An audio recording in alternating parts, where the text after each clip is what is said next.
এক গায়ে একটি মহিলা ছিল যে ছিল খুবই রাগী। সে একদিন ফোনে কথা বলছিল তার এক আত্মীয়র সাথে। সেই সময় আসে এক বৃদ্ধ ভিখারি খাবারের জন্য। সেই বৃদ্ধ ভিখারিটি মহিলাটিকে বলে, মা তুমি আমাকে কিছু খেতে দিবে, আমার ভীষণ খিদে পেয়েছে, মা দাও না কিছু খেতে। তখন সেই রাগী মহিলাটি ফোন রেখে বৃদ্ধ ভিখারিটিকে বলল যে না, আমার কাছে কিচ্ছু খাবার নেই, তুমি এক্ষুনি এখান থেকে চলে যাও। তখন বৃদ্ধ ভিখারিটি বলল, যে, মা আমি 2 দিন ধরে কিচ্ছু খাইনি, মা আমাকে দাও না 2 মুঠো খেতে। তখন সেই রাগী মহিলাটি বলল, যে তুমি এখান থেকে যাবে কিনা, নাহলে কিন্তু আমি পাড়ার লোক ডেকে তোমাকে মারতে মারতে এখান থেকে বের করে দেবো। তখন সেই বৃদ্ধ ভিখারিটি এই রাগী মহিলার কথা শুনে ভীষণ ভয় পেয়ে গেল এবং সেখান থেকে চলে যেতে লাগলো।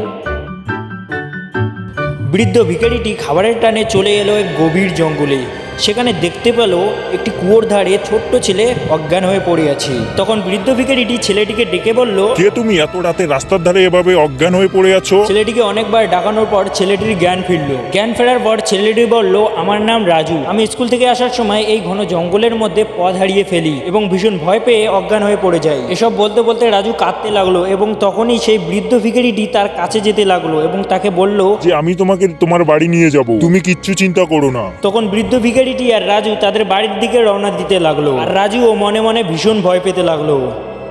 এদিকে রাজুর মা রাজুর দেখা না পেয়ে খুব জোরে কাঁদতে লাগছিল। আর তখনই রাজু আর সেই বৃদ্ধ ভিখারিটি বাড়িতে প্রবেশ করলো। রাজু বাড়ি ফিরে এসে তার মাকে বলল, মা মা তুমি কেন কাঁদছো মা? তখন রাজুর মা তার দিকে চেয়ে উঠে বলল, যে বাবা, এতক্ষণ তুই কোথায় ছিলিস বাবা? দেখিস না কত রাত হয়ে গেছে। তখন রাজু বলল, মা আমি সেই জঙ্গলের মধ্যে অজ্ঞান হয়ে পড়েছিলাম, আমি বাড়ির রাস্তা খুঁজে পাচ্ছিলাম না, আর এই যে দাদুটিকে তুমি দেখছো এ আমাকে বাড়ি নিয়ে আসলো।